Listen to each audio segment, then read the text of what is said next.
যদি আপনাদের ভোটার কার্ডের মধ্যে নাম, ঠিকানা কিংবা বাবা অথবা স্বামীর নাম ইত্যাদি কোনো কিছু ভুল থাকে, এখন আপনি তা খুব সহজেই বাড়িতে বসে কিন্তু সংশোধন করতে পারবেন। শুধু তাই নয়, যদি আপনি ভোটার কার্ডের ফটো পরিবর্তন করতে চান, সেক্ষেত্রে আপনি অনলাইনে বাড়িতে বসে ভোটার কার্ডের ফটো পরিবর্তন করতে পারবেন। তো দেখে নিচ্ছি আজকের ভিডিওতে কীভাবে আপনি ভোটার কার্ড সংশোধন করবেন। এর পাশাপাশি ভোটার কার্ডের অ্যাড্রেস যদি কোনো কিছু ভুল থাকে কিংবা মোবাইল নাম্বার লিঙ্ক করা না থাকে অথবা আধার কার্ড নাম্বার লিঙ্ক করা না থাকে, তো আপনি লিঙ্ক করতে পারবেন এবং তা পরিবর্তন করতে পারবেন। এর পাশাপাশি নতুন একটি স্মার্ট ভোটার কার্ড আপনাদের কিন্তু বাই পোস্টে বাড়িতে চলে আসবে। তো দেখে নিচ্ছে আবেদন পদ্ধতি স্টেপ বাই স্টেপ। এবং আপনি যদি এখনও পর্যন্ত ভিডিওতে লাইক না দিন, অবশ্যই ভিডিওতে লাইক দিনের পাশাপাশি চ্যানেল সাবস্ক্রাইব করে পাশে বেল আইকন ক্লিক করে নোটিফিকেশন অল করে রাখবেন পরবর্তী আপডেট সবার আগে পাওয়ার জন্য। তো এখন আমরা সরাসরি মোবাইল ফোনে স্ক্রিনে চলে যাচ্ছে কিংবা কম্পিউটার ল্যাপটপের মাধ্যমে আপনি আবেদন করতে পারবেন এবং বাকি স্টেপগুলো দেখে নিচ্ছি। এর জন্য আপনি গুগলে চলে আসবেন। গুগলে এসে আপনি সার্চ করবেন ভোটার eci.gov.in লিখে, তাহলে আপনি ওয়েবসাইটে আসতে পারবেন। আমরা যেহেতু নতুন সাইন আপ রয়েছে, সাইন আপে আমরা ক্লিক করব। এরপর পরবর্তী পেজে আপনি আপনার মোবাইল নাম্বার বসিয়ে দেবেন, ইমেল আইডি থেকে উল্লেখ করবেন, নাহলে ফাঁকা রাখবেন। নিচে ক্যাপচা কোড উল্লেখ করে কন্টিনিউ ক্লিক করবেন। পরবর্তী পেজে আপনি মোবাইলে ওটিপি আসবে, তা উল্লেখ করে আপনি এর পাসওয়ার্ড দিয়ে রেজিস্ট্রেশন করে নেবেন। আর আপনাদের কাছে যদি আইডি পাসওয়ার্ড থাকে, তাহলে আপনি এখানে লগ ইন রয়েছে, লগ ইনে ক্লিক করবেন। এরপর রেজিস্টার মোবাইল নাম্বার বসিয়ে দেবেন, তারপর নিচে পাসওয়ার্ড উল্লেখ করে দেবেন, ক্যাপচা কোডটি বসিয়ে দেবেন, রিকোয়েস্ট ওটিপিতে ক্লিক করবেন। আপনার রেজিস্টার মোবাইল নাম্বার ওটিপি আসবে, সেই ওটিপি আপনি এখানে উল্লেখ করে দেবেন। তারপর ভেরিফাই অ্যান্ড লগ ইন, এই ভেরিফাই অ্যান্ড লগ ইনে আপনি ক্লিক করবেন। ড্যাশবোর্ড চলে আসবে। এখানে আপনি দেখতেই পাচ্ছেন নতুন ভোটার কার্ড রেজিস্ট্রেশন করার জন্য এই যে ফর্ম 6 এটি রয়েছে, এবং নিচে দেখতেই পাচ্ছেন যে কারেকশান ইত্যাদি। এই জন্য রয়েছে কিন্তু ফর্ম 8। আমরা কি করবো, এই যে ফিল ফর্ম 8 এখানে আমরা ক্লিক করব। পরবর্তী পেজটি চলে আসবে। এখানে আপনি দেখতেই পাচ্ছেন দুটো অপশন রয়েছে, আধার ইলেক্টর, এটি আপনি সিলেক্ট করবেন। যারা ভোটার কার্ড কারেকশন করতে চান তারা ভোটার কার্ড নাম্বার বসিয়ে দেবেন।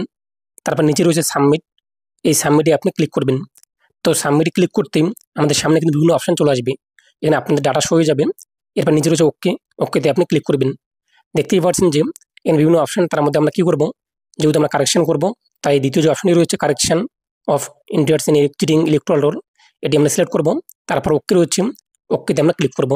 পরবর্তী পেজে আপনাদের কিন্তু ভোটার কার্ড অনুযায়ী তথ্য চলে আসবে। নিচে রয়েছে নেক্সট, নেক্সটে ক্লিক করবেন।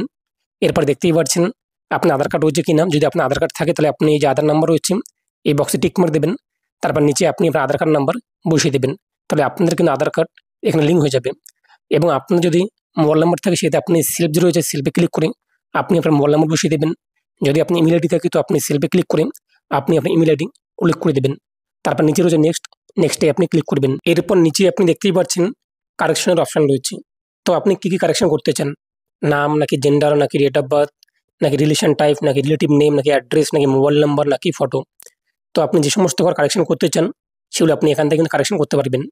তো নিচেতে আপনি দেখতেই পাচ্ছেন, তো আপনার যে নাম ভুল থেকে নাম আপনি সিলেক্ট করবেন, যদি আপনি জেন্ডার ভুল থেকে জেন্ডার সিলেক্ট করবেন, যদি আপনার ডেট অফ বার্থ ভুল থেকে ডেট অফ বার্থ সিলেক্ট করবেন, যদি আপনার রিলেশন নেম কিংবা অ্যাড্রেস কোনো কিছু ভুল থাকে বাবার নাম ইত্যাদি, মোবাইল নাম্বার লিঙ্ক করতে চান নাকি ফটো ইত্যাদি, তো আপনি আপনার অ্যাকর্ডিংটা সিলেক্ট করবেন।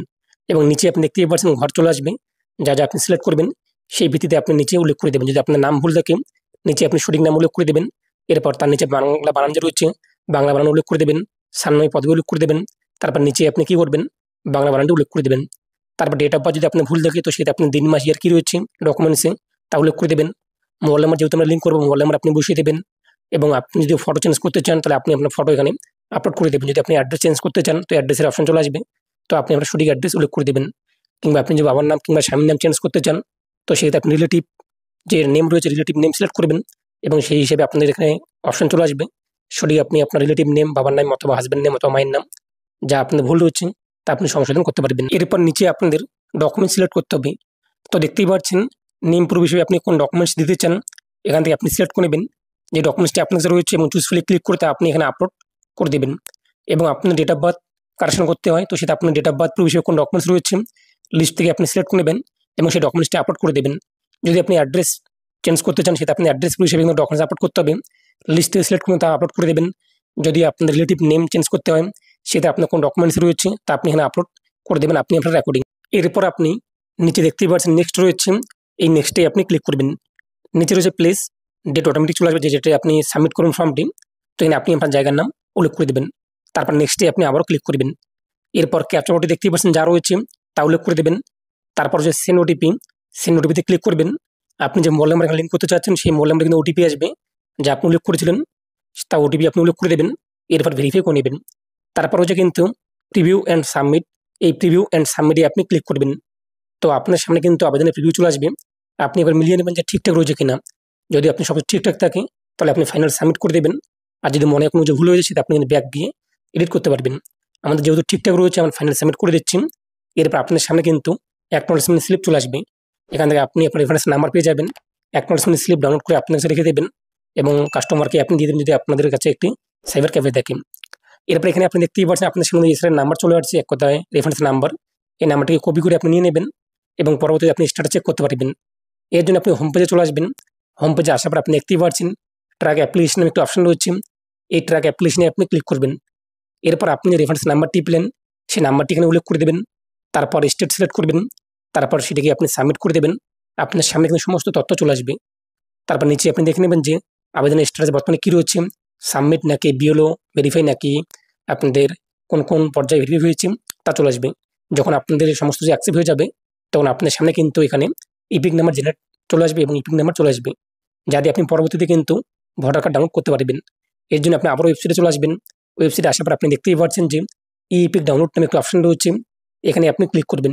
ই ইপিক ডাউনলোডে ক্লিক করতে পরবর্তী পেজটি চলে আসবে। এখানে আপনি রেফারেন্স নাম্বার অথবা ভোটার কার্ড নাম্বার যে কোনো দিয়ে ডাউনলোড করতে পারবেন। যদি আপনার ভোটার কার্ড নাম্বার চলে আসে তো ভোটার কার্ড নাম্বার বসিয়ে দেবেন অথবা রেফারেন্স নাম্বারে ঘরটি সিলেক্ট করে তা উল্লেখ করে দেবেন। স্টেট সিলেক্ট করবেন। এরপর সাবমিটে ক্লিক করবেন অথবা সার্চে ক্লিক করবেন, আপনার সামনে যা চলে আসবে এবং নিচে আপনার সামনে কিন্তু সমস্ত তথ্য চলে আসবে। যদি আপনার সেটি আপলোড হয়ে যায় নিচে দেখতেই পাচ্ছেন সেন্ড ওটিপি রয়েছে। সেন্ড ওটিপিতে ক্লিক করবেন। আপনার রেজিস্টার মোবাইল নাম্বারে ওটিপি চলে আসবে। ওটিপি উল্লেখ করে আপনি ভেরিফাই করে নেবেন। এরপর আপনি আপনার যে ইপিক কার্ড রয়েছে ডাউনলোড করতে পারবেন। তো আশা করি বুঝতেই পেরেছেন আপনি কিন্তু এইভাবে খুব সহজেই বাড়িতে বসে আপনি অনলাইনে ভোটার কার্ড সংশোধন করতে পারবেন।